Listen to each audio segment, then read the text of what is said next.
বাচ্চার জন্য হারিয়ে যাওয়া ঘুম একদিন হয়তো ঠিকই ফিরবে, কিন্তু যেগুলো আর কোনোদিনও চাইলেও ফিরবে না সেটা হলো তার সদ্যোজাত থেকে একটু একটু বড় হয়ে ওঠার সময়টা। একদিন হয়তো সকাল সকাল তার ময়লা করা কাঁথা কাপড়গুলো সযত্নে আর ধোবো না, তার জন্য শখ করে আর খেলনাও কিনতে হবে না, জেদ করে সদ্য গজানো দুটো দাঁত দিয়ে আর কামড়েও দিতে চাইবে না, দুই হাত মুঠো করে আমার মাথার চুল টেনে ছিঁড়বে না, ঘন্টায় ঘন্টায় তার জন্য রুটিন করে খাবারও বানাতে হবে না, ছড়িয়ে ছিটিয়ে থাকা খেলনাগুলোকে আর গোছাতেও হবে না, এই হাত দিয়ে তাকে আর স্নান করিয়ে দিতে হবে না, খালি বুকটায় তাকে আর জড়িয়ে ধরে ঘুমানোও হবে না, কারণ সন্তান বড় হয়ে যাবে। যে যন্ত্রণায় ভুগে তাকে নিজের শরীর থেকে বিচ্ছিন্ন করে জন্ম দিয়েছিলাম, সেই যন্ত্রণার ব্যথাও শেষ হয়ে গেছে। কাটা ছেঁড়া যে শরীরটা নিয়ে এই দু হাতে তাকে প্রথমবার জড়িয়ে ধরেছিলাম, সেই দিনও পার হয়ে গেছে অনেক আগেই। এভাবে কত দিন, কাল, মাস, বছর পেরিয়ে যাবে বুঝতেই পারবো না।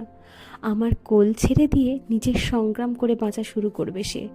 বুলি না ফোটা যে মুখটার কথার সাথে আমি তাল মেলাই, এই মায়ের সাথে অনেক কথা তার আর বলা হয়ে উঠবে না। মিস করব, ভীষণ মিস করব। বাচ্চার জন্য হারিয়ে ফেলা জীবন, যৌবন, ঘুম, শান্তি, আরাম সবই একদিন ফিরে আসবে। আসবে না শুধু বাচ্চার শৈশব। আমি তো এখনই কেঁদে ফেলি যখন দেখি ঘাড় সোজা না করতে পারা আমার বাচ্চাটা এখন মেঝেতে এক দু পা হাঁটতে শিখে গেছে, এরপর দৌড়াতে শিখবে, তারপর আর আমাকে দরকারই পড়বে না, ওর নিজের পায়ে দাঁড়াবে।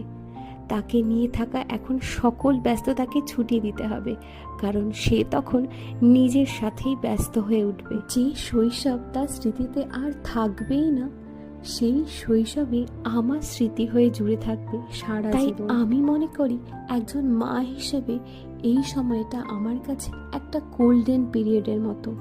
সারা জীবন স্মৃতির পাতায় যেন ভালো কিছু মুহূর্ত তুলে রাখতে পারি, তার চেষ্টাই করব। ভালো মা হয়ে উঠতে পারবো কিনা জানি না, তবে চেষ্টা করব নিজের সন্তানকে একজন ভালো মানুষ হিসেবে প্রতিষ্ঠা করার।